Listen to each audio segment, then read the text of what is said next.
और जो इसका बेसिक है हमारे पास, वही इसका मेन पार्ट हमारे पास है जो करना है।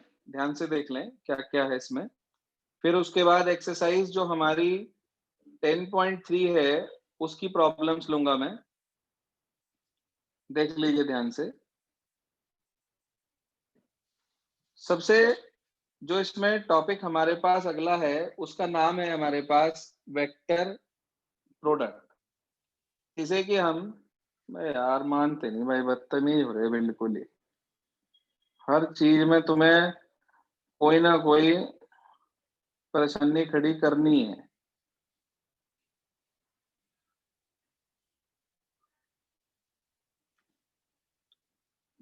हाँ भाई, तो हमारे पास जो सबसे पहला इसके अंदर आ जाता है वो है टॉपिक जिसका नाम अगला है वो है वेक्टर प्रोडक्ट, जिसे कि हम क्रॉस प्रोडक्ट भी कह देते हैं। देखो करना क्या होता है इसके अंदर, क्रॉस प्रोडक्ट निकलती कैसे है।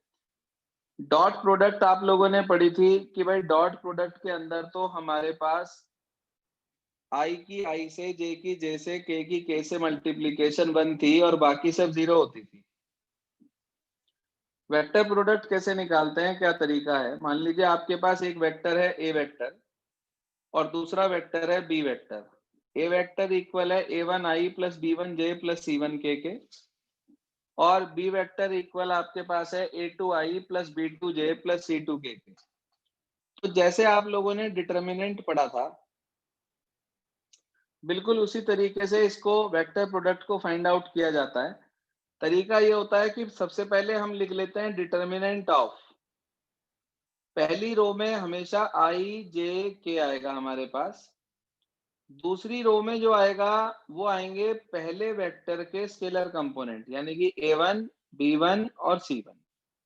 तो वो मैंने यहाँ लिख दिए, देखिए ध्यान से। a1 b1 c1 ये आ गए हमारे पास।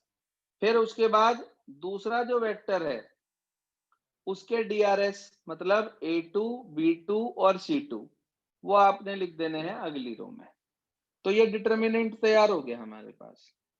अब डिटर्मिनेंट एक्सपेंड करना आपको हमने मैथमेटिक्स में सबसे पहले यूनिट में सिखाया था, सबसे पहले, कि कैसे हम लोग डिटर्मिनेंट फाइंड आउट करते हैं, क्या प्रोसीजर है हमारे पास उसका। तो हमने लिखा सबसे पहले इसे हम R1 के अलोंग एक्सपेंड कर रहे हैं। कौन सी रो के अलोंग, R1 के अलोंग। सबसे पहला एलिमेंट है I, तो हमने लिखा I कैप। फिर ये वाली रो कैंसिल, ये वाला कॉलम कैंसिल। ठीक है जी, ये रो और कॉलम छोड़ देंगे। b1 c2 minus b2 c1, b1 c2 minus b2 c1, ये आपके पास आ गया। उसके बाद अगला देखें आप ध्यान से, इसके बाद नेक्स्ट। तो अगला हमारे पास हमने लिखा माइनस के जे कैप, तो ये हमारे पास आया माइनस के जे कैप लिखेंगे हम।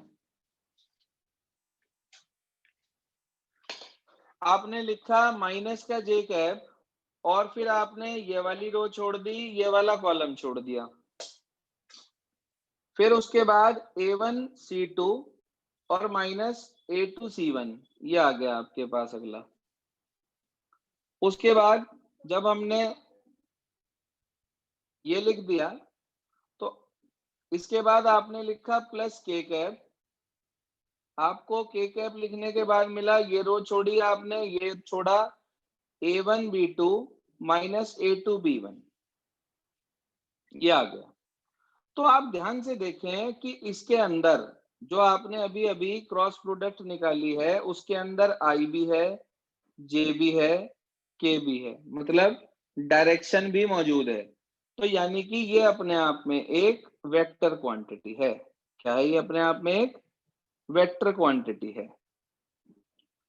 तो ये आ गया हमारे पास। अगर ये एक वेक्टर क्वांटिटी है हमारे पास, आगे समझिए। अब मेरे बच्चे, इतना हमें पता चल गया कि हमारे पास जो अभी अभी हमने निकाला वो एक वेक्टर क्वांटिटी है, इसलिए हम इसको वेक्टर प्रोडक्ट का नाम भी दे देते हैं। इसी वजह से ये कहलाती है हमारे पास वेक्टर प्रोडक्ट। तो इसके इंपॉर्टेंट पॉइंट्स क्या क्या हैं वो लिख लें अपने पास, प्रॉपर्टीज में देख लें एक बार कि A क्रॉस B हमेशा एक वेक्टर होता है, कभी भी ये स्केलर नहीं होता। आपने पढ़ा था कि a डॉट बी, आपने पढ़ा था a डॉट बी ये एक स्केलर है, लेकिन a क्रॉस b एक आपके पास वेक्टर है। जो साइंस साइड के स्टूडेंट हैं उन्हें ये बात भली भांति पता है कि डॉट और क्रॉस में जो है क्या फर्क होता है, लेकिन कॉमर्स वालों को अभी तक नहीं पता था। मगर अब कॉमर्स वालों को भी पता है कि डॉट प्रोडक्ट एक स्केलर प्रोडक्ट होती है, जिससे मिलने वाला नंबर अपने आप में एक कांस्टेंट होता है। लेकिन वेक्टर प्रोडक्ट जो हमारे पास होती है, उससे मिलने वाली क्वांटिटी अपने आप में एक वेक्टर होती है, यानी कि A vector cross B vector is a vector. दूसरी बात, आई की आई से, जे की जे से, के की के से अगर डॉट किया करते थे तो 1 आता था, लेकिन क्रॉस करते हैं तो वो हमेशा 0 होती है। याद रखना, कभी भी अपने आप से यदि आप क्रॉस कर रहे हैं आई की आई से, जे की जे से, के की के से, तो उस केस में वो आपको टोटली 0 दे देता है। ये तो हुए हमारे 2 पॉइंट। अब तीसरा पॉइंट बहुत ध्यान से समझने का है। लिखा है आई क्रॉस जे इक्वल्स टू के, जे क्रॉस के इक्वल्स टू आई, के क्रॉस आई इक्वल्स टू के जे। अब कुछ बच्चे कहते हैं सर हमें तो याद ही नहीं हो रहा है कि किसकी क्रॉस किससे करने पे क्या मिलेगा। तो इसका एक सीधा साधा फंडामेंटल है। देखो, मैंने इन्हें साइक्लिक ऑर्डर में लिख लिया। पहले लिख लिया आई, फिर लिख लिया जे, और फिर लिख लिया के। अब बिल्कुल सीधा सीधा फंडामेंटल देखो आप, बिल्कुल सीधा सीधा कि साइक्लिक ऑर्डर में चलो, आई की जे से क्रॉस करी तो के आ गया, फिर जे की के से क्रॉस करी तो आई आ गया, और फिर के की आई से क्रॉस करी तो हमारे पास जे आ गया। ये तरीका है हमारे पास। अब अगर ये मेथड हमारे पास है, ये प्रोसीजर हमारे पास है ऐसे करने का, तो आपके पास ये लाइन फोर्थ, जो तीसरा पॉइंट है इसका प्रॉपर्टीज का, वो क्लियर हो गया। अब अगला पॉइंट क्या है? देखो, आपको पता है कि यदि हम वेक्टर के अंदर डायरेक्शन पलट देते हैं तो उस केस में नेगेटिव लग जाता है। तो ऐसे ही अगर आई की जे से ना करके जे की आई से करी हमने क्रॉस, तो के की जगह क्या मिलेगा? माइनस। ऐसे ही जे की के से क्रॉस करी तो आई है, लेकिन के की आई से, के की हम क्रॉस करेंगे किसके साथ? जे के साथ, तो हमें क्या मिल जाएगा? -1। ऐसे ही आई की हम के की क्रॉस करें किसके साथ? आई के साथ, तो जे मिल रहा है। और यदि आई की क्रॉस के के साथ करेंगे तो हमें -j मिल जाएगा।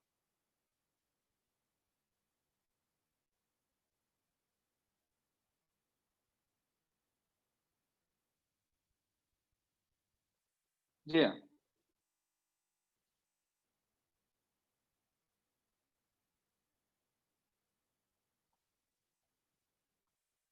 तो ये पॉइंट्स थे हमारे पास इसके अंदर। अब इसके बाद आपने पढ़ा था कि भाई ए की ए से अगर हम डॉट करते हैं, अगली प्रॉपर्टी समझा रहा हूं। आपने पढ़ा था कि यदि हम ए वेक्टर की डॉट ए वेक्टर के साथ करते हैं तो हमें मैग्नीट्यूड ऑफ ए वेक्टर का होल स्क्वायर मिल जाता है। ये पढ़ा था आपने। लेकिन क्रॉस में ऐसा नहीं होता। अगर आप देखो ए की ए से क्रॉस करें तो वो हमेशा हमें 0 वेक्टर देता है। क्यों भाई, क्या वजह है 0 वेक्टर देने की? इसकी एक पॉइंट इससे पिछला रह गया, वो भी बता रहा हूं।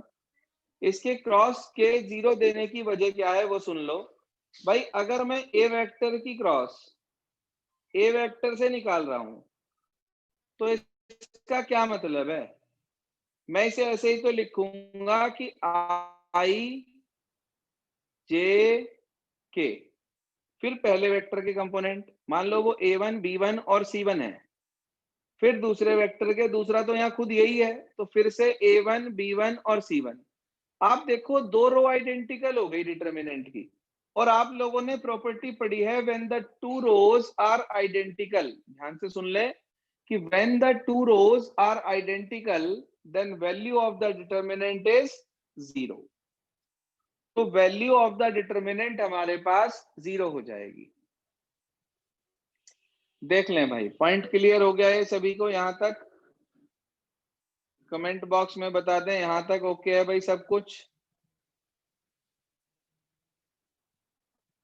चलिए, अब इसके बाद आगे क्या कहा गया वो भी समझ लें।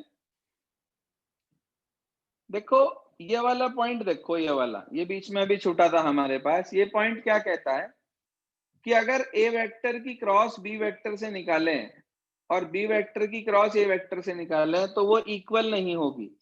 डॉट में हमने पढ़ा था कि A vector dot B vector is equal to B vector dot A vector, ये हमने डॉट में पढ़ा था।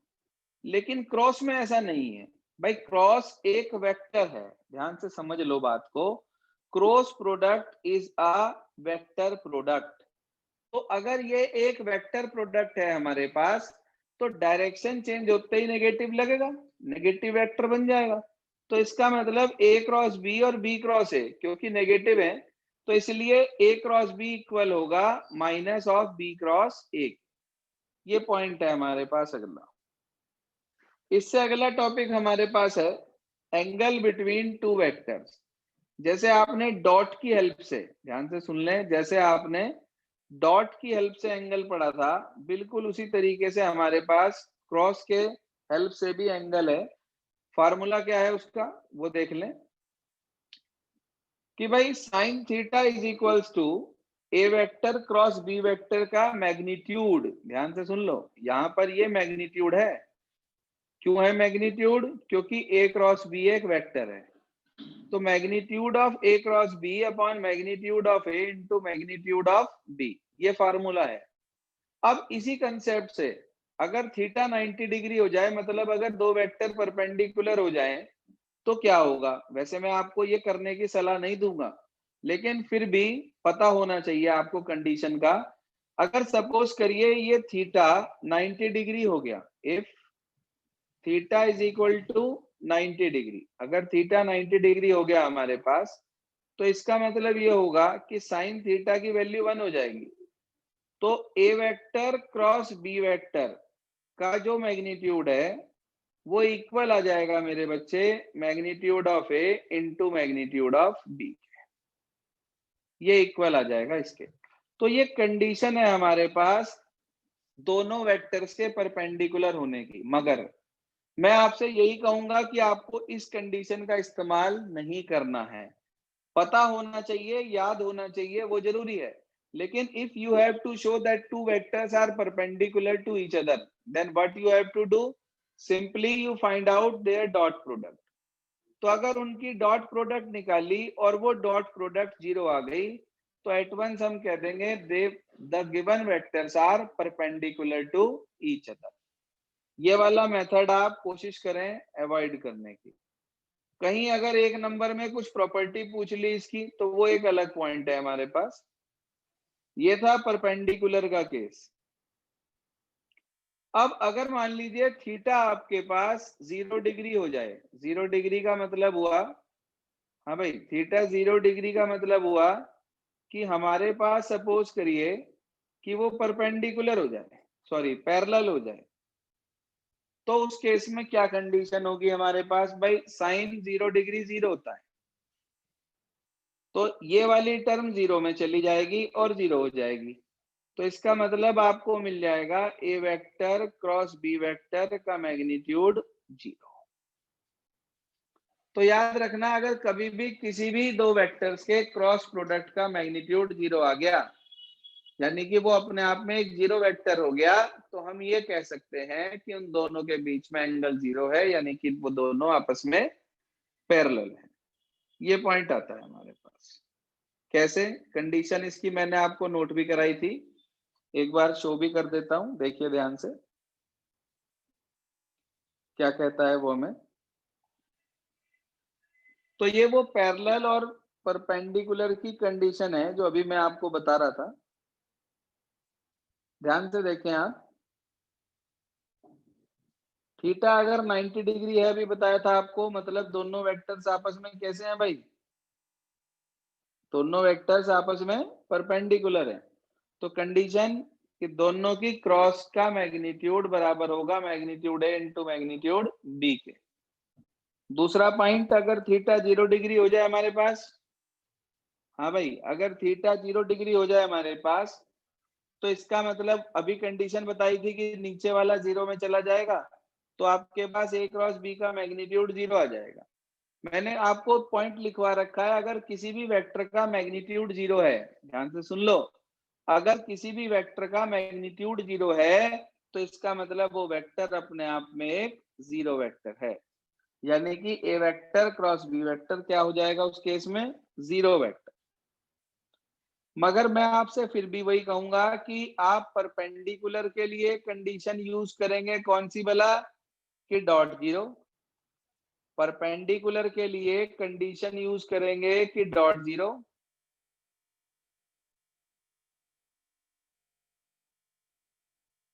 और पैरेलल के लिए आप यानी कि थीटा 0 पैरेलल के लिए आप जो कंडीशन यूज करेंगे वो वही a1 upon a2 equal b1 upon b2 equal c1 upon c2, ये पैरेलल के लिए यूज करेंगे। चलिए इसके बाद अगले टॉपिक की तरफ चलते हैं। मान लीजिए आपके पास किसी भी एक ट्राइंगल के अंदर, सपोज करिए किसी भी एक ट्राइंगल के अंदर आपके पास जी हाँ दो साइडें मौजूद हैं वेक्टर्स के रूप में। क्या कहा मैंने, किसी भी एक ट्राइंगल के अंदर मान लीजिए आपके पास दो साइडें हैं और वो वेक्टर की फॉर्मेट में है। एक साइड ए वेक्टर है, दूसरी साइड बी वेक्टर है, और आपसे कहा जाए उस ट्राइंगल का एरिया निकालना है, तो बिल्कुल सीधा फंडामेंटल है कि आप दोनों की क्रॉस प्रोडक्ट के मैग्नीट्यूड का हाफ कर दीजिए। दोनों के क्रॉस प्रोडक्ट की मैग्नीट्यूड का हाफ कर दीजिए, तो आपको एरिया ऑफ ट्राइंगल मिल जाएगा जिसकी दो साइडें ए वेक्टर और बी वेक्टर है। और अगर सपोज करिए आपके पास एक पैरेललोग्राम है जिसकी दो एडजेसेंट साइडें आपको पता है, एक ए वेक्टर एक बी वेक्टर, तो उसका एरिया होगा ए क्रॉस बी वेक्टर का मैग्नीट्यूड। मतलब अगर हाफ कर देंगे तो बन जाएगा ट्राइंगल का एरिया, और अगर पूरा रहने देंगे तो ये बन जाएगा पैरेललोग्राम का एरिया। ये हमारे पास हुआ सर फार्मूला। बहुत सिंपल सा कंसेप्ट है। कई बार ऐसा होता है कि वो आपको ये दो वेक्टर ना देकर तीनों वर्टिसेस दे देता है। मान लो ये दे दिया आपको 1 2 3, ये आपको दे दिया मान लो 4 5 6, और ये आपको दे दिया -1 -2 -3, और आपसे कहा जाए ट्राइंगल का आपको एरिया निकालना है वेक्टर्स का यूज करके, तो आप कोई भी दो कोइनिशियल वेक्टर निकाल दो। मतलब कोइनिशियल का मतलब या तो बी से शुरू होने वाले दोनों, कौन कौन से बोला, बी ए वेक्टर और बी सी वेक्टर, या फिर आप ए से शुरू होने वाले निकाल दें कोई भी दो वेक्टर, ए बी वेक्टर और ए सी वेक्टर। ऐसे ही अगर आप ये नहीं निकालना चाहते तो सी से निकाल दें आप सी बी वेक्टर और दूसरा सी ए वेक्टर। बस इन वेक्टर्स को आप कैलकुलेट करेंगे। हाँ भाई, इन वेक्टर्स को आप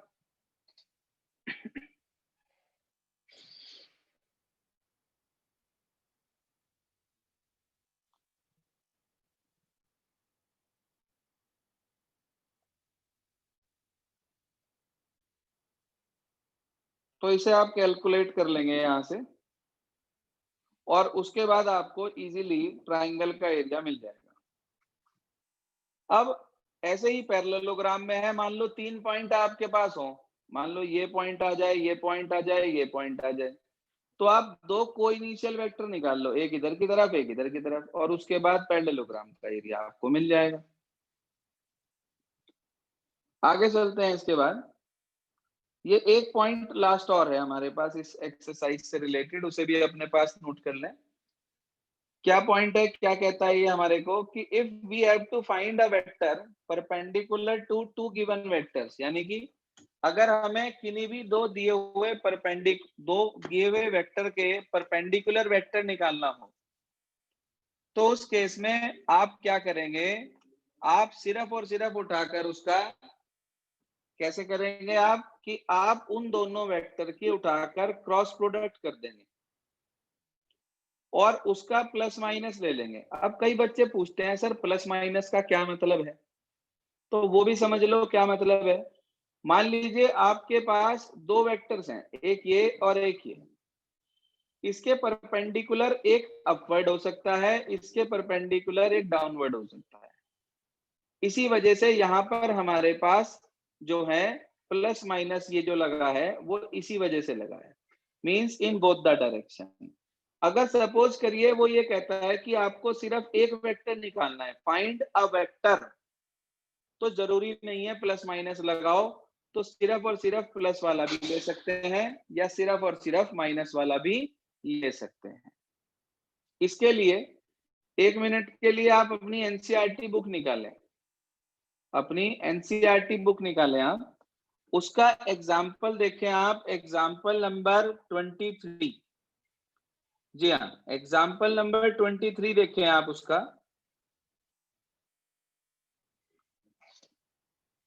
तो एग्जाम्पल 23 में आपसे ये कहा गया,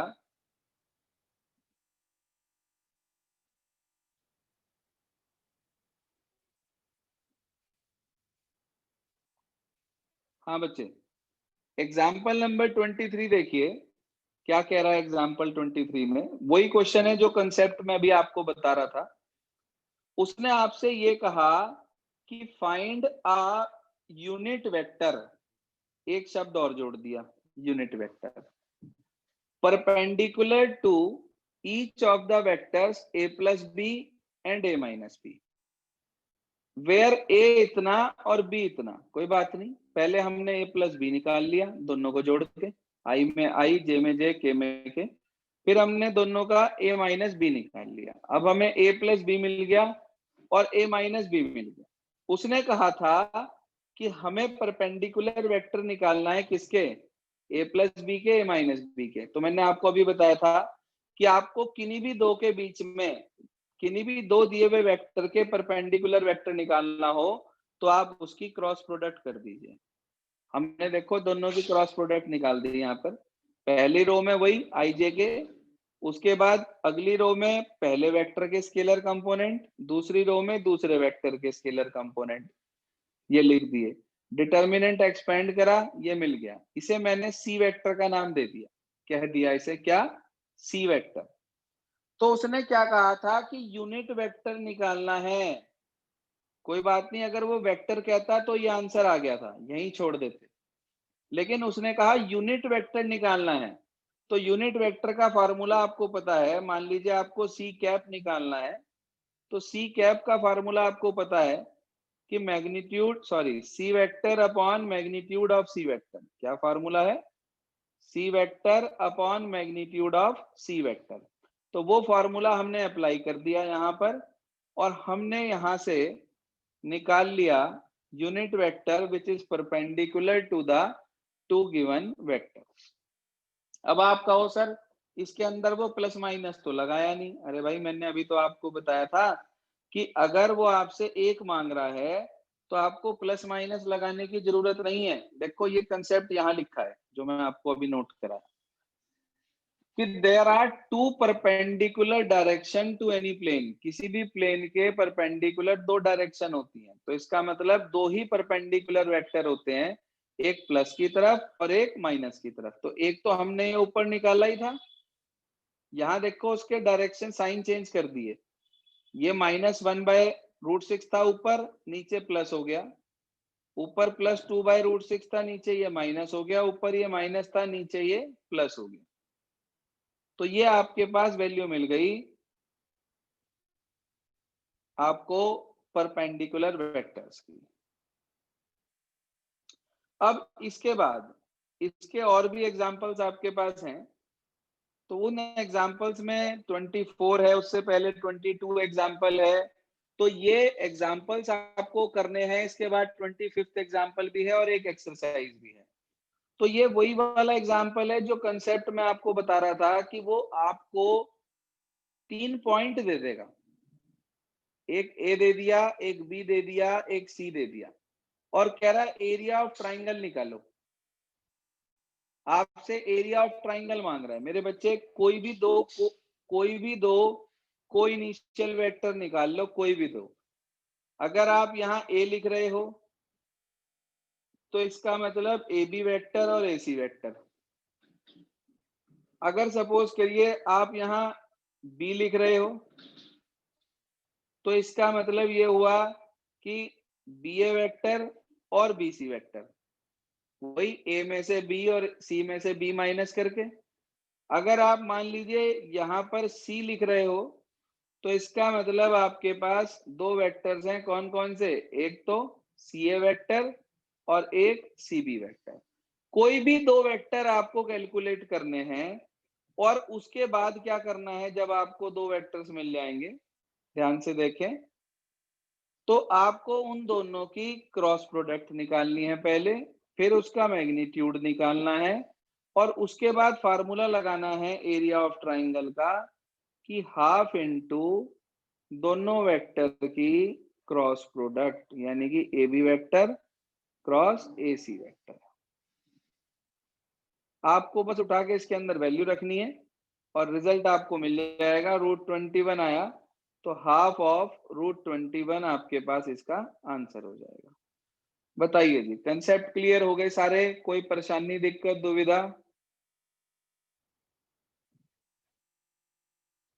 बताओ भाई बच्चों, कंसेप्ट क्लियर हो गए? कमेंट बॉक्स में बता दें प्लीज।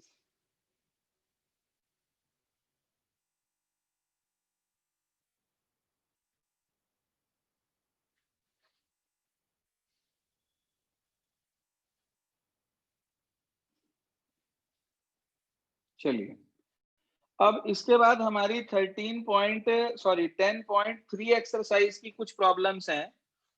वो प्रॉब्लम्स मैं ऐसा करता हूं, आपको कोशिश करूंगा व्हाट्सएप ग्रुप पर आज सेंड कर दूंगा उनके एक्सप्लेनेशन, वीडियो एक्सप्लेनेशन के साथ, और नहीं तो फिर हम कल ले लेंगे इसकी प्रॉब्लम। आज आपको करना क्या है वो नोट कर लीजिए प्लीज। आज आपको एक्सरसाइज नंबर 10.4 करनी है विद एग्जांपल्स। इसके अंदर हमारे पास 4 एग्जांपल हैं, 12 क्वेश्चन है। तो आपका ये होमवर्क है आज का, एक्सरसाइज नंबर 10.4 विद एग्जांपल्स। आज इतना करेंगे बस आप, आज के लिए इतना ही। Thank you students.